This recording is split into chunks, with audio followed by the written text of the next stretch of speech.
ओम नमो नारायण। प्रभु के प्यारे भक्तों, आज हम सब सफला एकादशी की कथा का श्रवण करेंगे।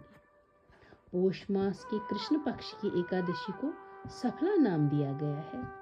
इस दिन विधि पूर्वक भगवान नारायण की पूजा करनी चाहिए। जैसे देवताओं में श्री विष्णु, नागों में शेषनाग और पक्षियों में गरुड़ श्रेष्ठ है, उसी प्रकार संपूर्ण व्रतों में एकादशी तिथि सर्वश्रेष्ठ है। इस दिन आंवला, लौंग, बैर, सुपारी, जमीरा, नींबू, अनार, नारियल के फल, आम के फलों और दीप धूप से श्री हरि का पूजन करना चाहिए। रात्रि जागरण करने वालों को जिस फल की प्राप्ति होती है वो हजारों वर्ष तपस्या करने पर भी नहीं मिलती है। अब सफला एकादशी की शुभ करनी कथा सुनो। चंपावती नाम से विख्यात एक पुरी है जो कभी राजा महिष्मत की राजधानी थी। राजश्री महिष्मत के 5 पुत्र थे। उनमें जो ज्येष्ठ था वो सदा पाप कर्म में ही लगा रहता था, पर स्त्रीगामी और वैश्यासक्त था। उसने अपने पिता के धन को पाप कर्म में ही खर्च कर दिया। वो सदा दुराचार, पर्यायन तथा वैष्णव और देवताओं की बहुत निंदा किया करता था। अपने पुत्र को ऐसा पापाचारी देखकर राजा महिष्मत ने राजकुमारों में उसका नाम लुम्बक रख दिया। फिर पिता और भाइयों ने मिलकर उसे राज्य से बाहर निकाल दिया। लुम्बक गहन वन में चला गया। वहीं रहकर उसने प्रायः समूचे नगर का धन लूट लिया। एक दिन जब वो पकड़ा गया तो उसने सिपाहियों को बोला कि मैं राजा महिष्मत का पुत्र हूँ। तो सिपाहियों ने राजा के डर से उसे छोड़ दिया। फिर वो वन लौट आया और मांस तथा पक्षी वृक्षों के फल खाकर जीवन निर्वाह करने लगा। उस दुष्ट का विश्राम स्थान पीपल के निकट था। वो पीपल का वृक्ष बहुत वर्षों पुराना था। उस वन में वो वृक्ष एक महान देवता माना जाता था। पाप बुद्धि लुम्बक वहीं निवास करता था। एक दिन संचित पुण्य के प्रभाव से उसके द्वारा एकादशी के व्रत का पालन हो गया। पौष मास में कृष्ण पक्ष की दशमी के दिन पापिष्ट लुम्बक ने वृक्षों के फल खाए और वस्त्रहीन होने के कारण रात भर जाड़े का कष्ट भोगा।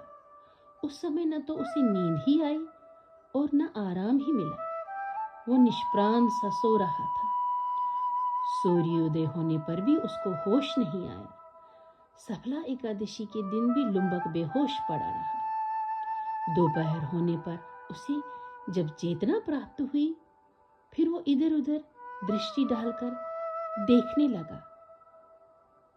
वो अपने आसन से उठा और लड़खड़ाते हुए वन के भीतर चला गया। वो भूख से दुर्बल और पीड़ित हो रहा था। लुम्बक बहुत से फल लेकर जब विश्राम स्थल पर लौटा तब तक सूर्यास्त हो गया था। तब उसने उस पीपल वृक्ष की जड़ में बहुत से फल निवेद करते हुए कहा, इन फलों से लक्ष्मीपति भगवान विष्णु संतुष्ट हो। यूं कहकर लुम्बक ने रात भर नींद नहीं ली। इस प्रकार अनायास ही उसने इस व्रत का पालन कर लिया। उस समय सहसा आकाशवाणी हुई, राजकुमार, तुम सफला एकादशी के प्रसाद से राज्य और पुत्र प्राप्त करोगे। तो लुम्बक ने बहुत इच्छा कहकर उसने ये वरदान स्वीकार किया।